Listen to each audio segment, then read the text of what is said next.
नमस्कार विद्यार्थी मित्रांनो. या युनिटमध्ये आपण सेशन जे आपलं दुसरं आहे ते 15व्या युनिटचं सेशन दुसरं असणार आहे.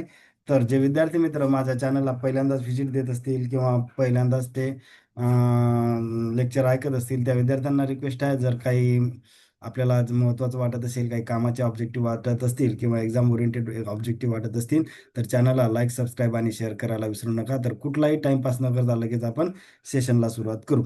बघा आता पहिला क्वेश्चन काय दिला. इथं रिकामी जागा दिली अशी blank space is the use of fix cost either operating cost or financial cost to increase the increase the potential return that is profit to the owner of a business. तर त्याला काय म्हणतात असं साध्या भाषेत विचारलं तर त्याला लेवरेज म्हणतात. ऑप्शन नंबर एक आहे.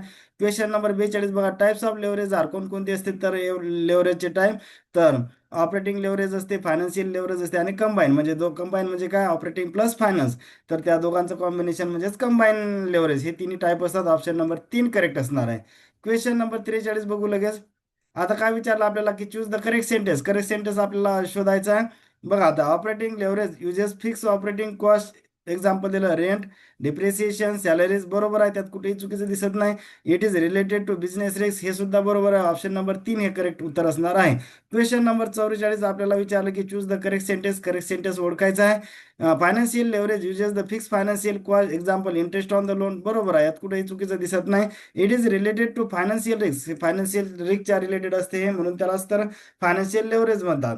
आता बघा, हे दोन्ही सेंटेन्स बरोबर आहेत, कुठेही चुकीचं दिसत नाही. ऑप्शन नंबर 3 हे करेक्ट उत्तर असणार आहे. Question number 45, venture capital is a, बघा आता रिकामी जागा दिली, provided to the new entrepreneurs by investor short term investor. हे तर कट करा, शॉर्ट टर्म हे एवढं कट करतो मी, म्हणजे वाचायचंच नाही ते. हे कट करा म्हणजे म्हणजे इथपर्यंतच वाचायचं. आता बघा, व्हेंचर कॅपिटल इज कसं असते, लॉंग टर्म कॅपिटल असते. आता बघा, हे लॉंग टर्म फार एक्झामच्या दृष्टिकोनातून अत्यंत महत्वाचं आहे, कारण की गट ब किंवा राजसेवा गट क इथं याच्यावर बऱ्याचदा क्वेश्चन विचारलेला आहे. तर उत्तर इथं काय लक्षात ठेवायचं की व्हेंचर कॅपिटल हे लॉंग टर्म कॅपिटल असते. एवढं लक्षात ठेवायचं आहे. परीक्षेत आपल्याला मीडियम टर्म दिसल, स्मॉल टर्म दिसल, असं काहीतरी दिसल, तर ते नाही. तर व्हेंचर कॅपिटल हे लॉंग टर्म कॅपिटल असते, एवढं लक्षात घेणं गरजेचं आहे. Question number 46. आता हे बाकीचे ऑप्शन नको वाचू, थोडंसं खोडकर झाले. फक्त त्या ऑप्शन मध्ये काय लक्षात ठेवायचं की व्हेंचर कॅपिटल हे लॉंग टर्म कॅपिटल असते, एवढं लक्षात ठेवायचं. ऑब्जेक्टिव्ह आला तर तिथंच ऑब्जेक्टिव्ह बनते. Question number 46, venture capital is the form of, बघा गव्हर्नमेंट एंटिटी आहे का नाही, तर ती कोणती असते. ऑप्शन नंबर 2 करेक्ट आहे. प्रायव्हेट एंटिटी और प्रायव्हेट इक्विटी फायनान्सिंग म्हणतात त्याला. ऑप्शन नंबर 2 करेक्ट असणार आहे. नंतरचा प्रश्न, क्वेश्चन नंबर 47. आता बघा question number 47, feature of the venture capital. काय काय फीचर आहे त्याचे. इट इन्व्हॉल्व द रिस्क, बरोबर आहे. Business can grow very fast in near future, हे सुद्धा बरोबर आहे. आता बघा, याच्यात रिस्क असते, परंतु दुसरं बी एक अप्रोच असा आहे की तो बिझनेस भविष्यात खूप म्हणजे ग्रो होऊ शकते, कारण की आपण व्हेंचर कॅपिटल कोणाला दिलेलं आहे, तर जे न्यू बिझनेस त्या न्यू बिझनेस चालवणार आहे किंवा न्यू स्टार्टअप तयार करणार आहे. पण ते न्यू स्टार्टअप कसा असणार आहे, तर त्याला भविष्यात काहीतरी खूप स्कोप असणार आहे, या दृष्टीने आज तो व्हेंचर कॅपिटल तयार केला म्हणजे असतो. त्यासाठीच व्हेंचर कॅपिटल असतो. ऑप्शन नंबर 3 हे बरोबर असणार आहे. फादर ऑफ व्हेंचर कॅपिटल कोण काढली कन्सेप्ट, तर जॉर्ज सायमन नाही, तर त्याचं उत्तर आहे जॉर्ज डेरिऑट. नंतर जॉर्ज हे पण नाही, जॉर्ज स्मिथ पण नाही, जॉन्सन नाही. तर त्याचं करेक्ट उत्तर आहे जॉर्ज डोरियाट किंवा डोरियाट असं. डोरियाट जे काही तुम्हाला वाटते ते वाचा, बरोबर. तर ऑप्शन नंबर त्याचा 2 करेक्ट आहे. क्वेश्चन नंबर 49, TDICI म्हणजे technology development and information company of India is the first venture capital India establish in 1988 ला तो पहिला भारतातला व्हेंचर कॅपिटल इस्टॅब्लिश झाला होता. ऑप्शन नंबर 2 करेक्ट असणार आहे. क्वेश्चन नंबर 50 बघा, from where venture capital come from, म्हणजे व्हेंचर कॅपिटलचे सोर्सेस कोणकोणते असू शकतात, तर वेल ऑफ इन्व्हेस्टर म्हणजेच काय, त्याला रिच पेपर म्हणतो. इन्व्हेस्टमेंट बँक्स हे सुद्धा असतात. फायनान्शियल इन्स्टिट्यूट असते. ऑप्शन नंबर 3 करेक्ट आहे, ABC. Question number 51, types of venture capital कोणकोणते असतात? तर हे सीड कॅपिटल असते, अर्ली स्टेज फायनान्सिंग असते, एक्सपान्शन फायनान्सिंग असते, लेट स्टेज फायनान्सिंग, हे सगळेच असतात. ऑप्शन नंबर 4 हे करेक्ट उत्तर असणार आहे. क्वेश्चन नंबर 52 बघा, आता काय सांगितलं, seed capital also non as, त्याला सीड मनी, सीड फंडिंग हे दोन्ही म्हणतात. ऑप्शन नंबर 3 हे करेक्ट उत्तर असणार आहे.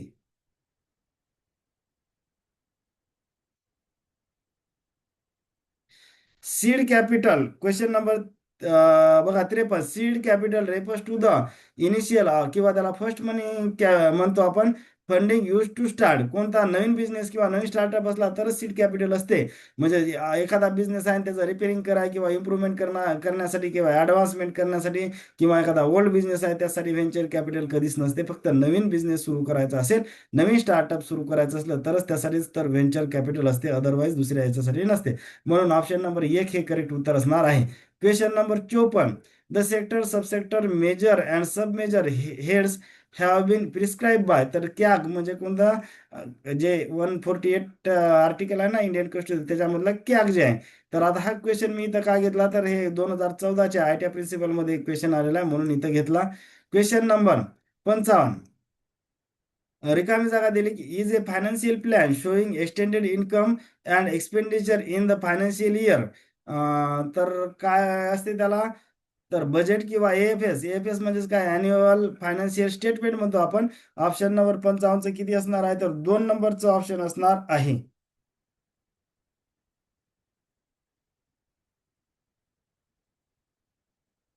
55 किती असणार, ऑप्शन नंबर 2 हे करेक्ट असणार आहे. म्हणजे त्याला काय बजेट, बजेट किंवा अॅन्युअल फायनान्शियल स्टेटमेंट आपण असं म्हणतो, त्याच्यामुळे ते 55 2 करेक्ट असणार आहे. प्लॅन नाही म्हणत त्याला आपण, त्याच्यामुळे हे हे येणार नाही, हे सुद्धा येणार नाही, याचा तर दूर संबंध नाही. Question number 56, financial year in India किती असते, 1 एप्रिल ते 31 मार्च, म्हणजे 31 मार्च आपण मार्च एंडिंग म्हणतो ना, म्हणजे तिथं आपलं फायनान्शियल इयर संपत असते. म्हणजे 1 एप्रिल, तर 56चं उत्तर असणार आहे आपलं 1 एप्रिल ते 31 मार्च. क्वेश्चन नंबर 57 बघा, the main budget document is the annual financial statement is also non as, त्याला ग्रीन बुक म्हणतात. ही क्वेश्चन सुद्धा ITI प्रिन्सिपल 2014च्या एक्झाम मध्ये विचारलेला आहे, त्याच्यामुळे तो क्वेश्चन इथं मी घेतला, त्याला ग्रीन बुक म्हणतात, हे लक्षात घ्यायचं आहे. क्वेश्चन नंबर 58 बघू, India's first budget presented by James Wilson in the year of, 1860ला पहिला बजेट भारताचा त्यांनी प्रेझेंट केला होता. क्वेश्चन नंबर 58चं किती सांगितलं मी, 3 उत्तर. नंतर 59चं, क्वेश्चन नंबर 59, क्वेश्चन नंबर 59 बघा काय सांगितलं आपल्याला, independent India first budget was presented by RK Shanmukham Chetty in, 1947ला त्यांनी स्वतंत्र भारताचा पहिला बजेट RK शानमुखम चेट्टी यांनी प्रेझेंट केला होता. तर त्यामुळे 59चं 2 नंबरचं उत्तर करेक्ट असणार आहे. क्वेश्चन नंबर 60, काय सांगितलं आपल्याला, रिकामी जागा दिली आणि hold the record for the presenting the highest number of the union budget, that is 10 time, 10 वेळा कोण बजेट भारतात आजपर्यंत म्हणजे प्रेझेंट केलेलं आहे, तर कोण आहे त्याचं नाव, तर मोरारजी देसाई यांनी 10 वेळा तो बजेट म्हणजे सादर केलेला आहे. तर त्याच्यामुळे ऑप्शन नंबर 4 हे करेक्ट उत्तर असणार आहे. बजेट इज अ वर्ड, कोणता वर्ड आहे, तर फ्रेंच वर्ड आहे बजेट हा. क्वेश्चन नंबर 61चं 3 नंबरचं उत्तर असणार आहे. क्वेश्चन नंबर 62, रिकामी जागा दिली आणि present budget in the parliament कोण करते प्रेझेंट, तर मिनिस्टर किंवा अर्थमंत्री, ज्याला आपण म्हणतो union minister of finance. Question number 63 बघा, एएफएस म्हणजे काय, annual financial statement that is budget of India mention in article number, तर केंद्राचा जर बजेट असेल ना तर ते 112 मध्ये आहे, राज्याचा जे असेल तर 202 मध्ये आहे. याच्यावर क्वेश्चन आलेला होता ITI प्रिन्सिपल, जे आता 18 फेब्रुवारी 2026 मध्ये राज्याचा बजेट विचारला. आता केंद्राचा आहे आपण लक्षात ठेवू, म्हणजे 112 मध्ये केंद्राचा बजेट आहे, आणि राज्याचा जर एएफएस किंवा अॅन्युअल फायनान्शियल स्टेटमेंट किंवा बजेट हे राज्याचा 202 मध्ये आहे. क्वेश्चन नंबर 64, एएफएस किंवा budget of the state mention in the article of an Indian institute 202 मध्ये आहे. 64चं किती असणार आहे उत्तर, तर ऑप्शन नंबर 3 हे करेक्ट उत्तर असणार आहे. म्हणजे 2 कलम आपल्याला लक्षात ठेवायचे, 112 म्हणजे केंद्राचा बजेट, 202 म्हणजे राज्याचा बजेट. क्वेश्चन नंबर 65 बघा. Choose the correct sentence. The word budget is not use in the Indian constitution of India. बरोबर आहे, भारतीय राज्यघटनेत बजेट हा शब्द दिलेला नाही. तर बघा दुसरं सेंटेन्स काय सांगितलं. For the budget AFS use that is annual financial statement. म्हणजे भारतीय राज्यघटनेत बजेटसाठी कुठला शब्द आहे, तर एएफएस शब्द आहे, अॅन्युअल फायनान्शियल स्टेटमेंट. म्हणजे बजेट हा भारतीय राज्यघटनेत शब्द मेन्शन नाही. हे आपण बोलतो, पण भारतीय राज्यघटनेत बजेटसाठी कोणता शब्द आहे, एएफएस, अॅन्युअल फायनान्शियल स्टेटमेंट. म्हणजे ऑप्शन नंबर 3 करेक्ट आहे. Question number 66. Budget of the India presented annually on. 1 फेब्रुवारीला प्रेझेंट करतात. 66चं किती असणार आहे, ऑप्शन 1 असणार आहे. नंतर बजेट प्रेझेंटेशन टाइम 11 वाजता होतो जनरली, तो 1, त्याचा सुद्धा ऑप्शन नंबर 1 बरोबर आहे. क्वेश्चन नंबर 68 बघा. According to the Maharashtra budget manual the controller officer submit the 8 monthly budget to the finance department by. तर 5 जानेवारीला हे आहे. आता हा प्रश्न बघा, हे कसं कुठं आलेलं आहे, तर हे जे आपली प्रिन्सिपलची एक्झाम झाली आय टी प्रिन्सिपलची, जे 18 फेब्रुवारी 2026, त्याच्यामध्ये हा क्वेश्चन आलेला आहे. आता इथं आपल्याला 1-2 ऑप्शन बाद करता येतात. हे फेब्रुवारीमध्ये जनरली आपला ओरिजिनलच असते बजेट. हे हे आणि हे तर 2 बजेट आपल्याला ऑप्शन कट करता आले. परंतु इथं बऱ्याचदा कन्फ्यूज झालं. अशा वेळी रिस्क घ्यायची असते. म्हणजे हे 2 ऑप्शन आपण बाद करू शकतो, परंतु हे इथं फसू शकते. तर अशा अशा वेळेस रिस्क तर घ्यावाच लागणार आहे. क्वेश्चन नंबर 69 बघा. रिकामी जागा दिली.